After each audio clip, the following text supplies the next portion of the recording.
Revan's choices were always his own. It was not teaching or circumstance or example, it was him.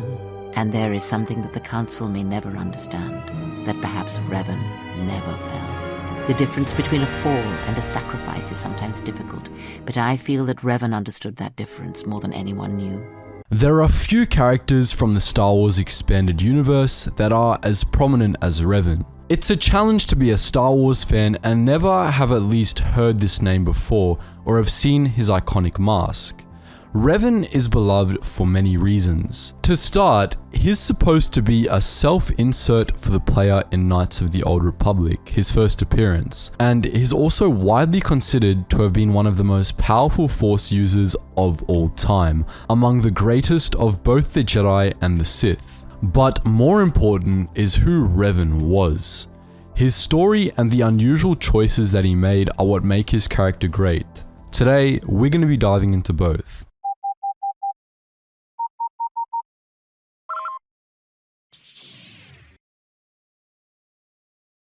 In 3964 BBY, the Mandalorians launched a massive assault on the Republic, beginning the final and most well-known stage of the Mandalorian Wars. The situation was dire, but to the surprise and anger of many, the Jedi Council opted to stay out of the conflict. But some Jedi objected to the Council's decision. A group of Jedi, led by a knight the Hornet named the Revanchist, set off to prove to the Council that the Order had to act. The Council vehemently opposed the Revanchist and his Crusader followers and even attempted to have them apprehended. The Revanchists were on Cathar when the Jedi Council found them, a world that had been completely depopulated 10 years earlier with no known explanation.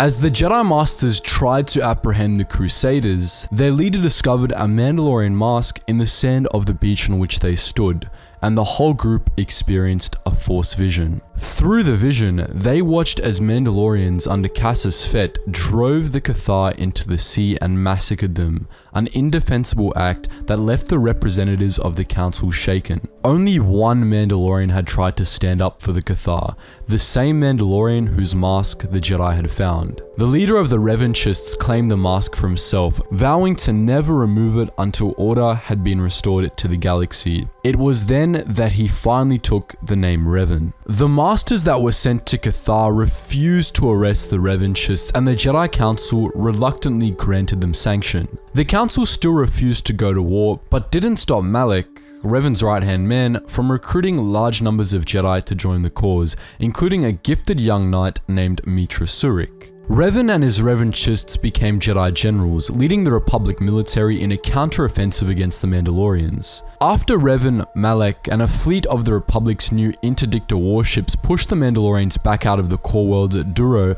Supreme Chancellor Tol Kressa made him the Supreme Commander of the Republic military, much to the ire of the Jedi Council, and placed a full third of the military under his direct command. The Revanchists began to turn the tide of the Mandalorian Wars, with Revan, Malak, and Mitra Surik becoming particularly famous for their roles in the conflict. But Revan was a step above both of his contemporaries.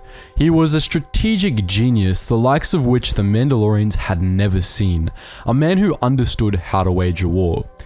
He understood that the key to victory was the industrial might of the Republic, and he harnessed that might and wasn't afraid to sacrifice entire planets to ensure it remained intact. As the wars dragged on, he began to take moral shortcuts, leaving populations to die in order to win crucial battles, and matching the brutal tactics of the Mandalorians blow for blow. And it worked. Under Revan, the Republic did the unthinkable. They pushed the Mandalorians back and launched a counterattack, invading Mandalorian space. Under Revan, the Republic retook worlds like Taris that had fallen in the first wave of the Mandalorian Crusade, and then they brought the war home to the Mandalorians on Doksun and Altair 3. Those two campaigns, though extremely costly for the Republic, broke the back of the Mandalorian war machine. By 3960 BBY, Revan was ready to finish the Mandalorians off, and so he began planning a trap at Malachor 5. Malachor 5 was a distant world on the edges of known space, considered taboo by the Mandalorians. Unbeknownst to everyone except Malak, Revan knew the planet well. He knew that it had a secret. Malachor was home to the Traius Academy, an ancient Sith site that contained forbidden teachings. Revan visited the world and discovered these teachings, which he introduced to Malak as well, and both of them began to be drawn toward the dark side of the Force. And there was more. On Malachor, Revan and Malak discovered hints of a greater threat lurking in the unknown regions. Above Malachor, Revan set in place a ragtag fleet under the command of Mitra Surik, a fleet that contained the Mass Shadow Generator, a super weapon Revan had ordered to be built for the battle. The Mandalorians couldn't resist the bait Revan had laid out for them, and under the leadership of Mandalore the Ultimate himself, they pounced on Surik's fleet with all that remained of their own. But Revan and Malak joined the Battle of Malachor 5 with another fleet, catching the Mandalorians in a battle on two fronts. Malak and the fleet held the Mandalorians in place as Revan personally boarded their flagship. There, on the bridge, Revan fought Mandalore the Ultimate in single combat, and after a fierce battle, he killed him. He left the ship with Mandalore's mask in his possession, preventing the Mandalorians from choosing a new leader, and then he ordered Mitra Surik to activate the Mass Shadow Generator. The super weapon created a gravitational anomaly that annihilated Malachor and killed untold thousands in the process. Warships, both Republic and Mandalorian, were drawn in toward the planet and crushed. The atrocity turned Malachor into a gaping wound in the Force. The remaining Mandalorians surrendered unconditionally. Revan had them disarmed and they scattered, splintering without Mandalore's mask into warring clans. The Republic was victorious in the Mandalorian Wars, but Revan had bigger concerns. As he lay dying, Mandalore the Ultimate had told him he had been manipulated by the Sith into going to war, and Revan's worst fears were confirmed. He and Malak vanished, heading off into the unknown regions to seek answers. What they found was the true Sith. An empire that waited on the edges of known space to crush the Republic, a threat so unfathomably terrifying that Revan quickly concluded there was no way the Republic would be able to survive it. And it wasn't just the Republic that was in danger, mind you. The true Sith were a threat to life itself. And that was where Revan came into his own. Others would have lost all hope for the galaxy upon finding what he found, while others would have rallied the Republic for a last stand in vain. But Revan did neither. Instead, his was a choice that no other being in the history of the galaxy made. The only way the galaxy would survive the true Sith, he believed, was if it was transformed into a military empire of its own right, a Sith empire. And so Revan became Darth Revan and Malak became Darth Malak, and the two declared themselves the Dark Lords of the Sith.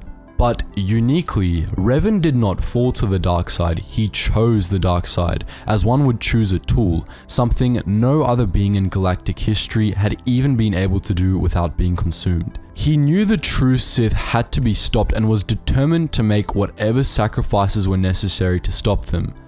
Together, with newly built assassin droid HK-47, they travelled to Dantooine, Tatooine, Kashyyyk, Manaan, and Korriban in secret, discovering Rakatan star maps on each planet. They used these ancient artifacts to triangulate the location of a weapon that they believed was their key to victory, the Starforge.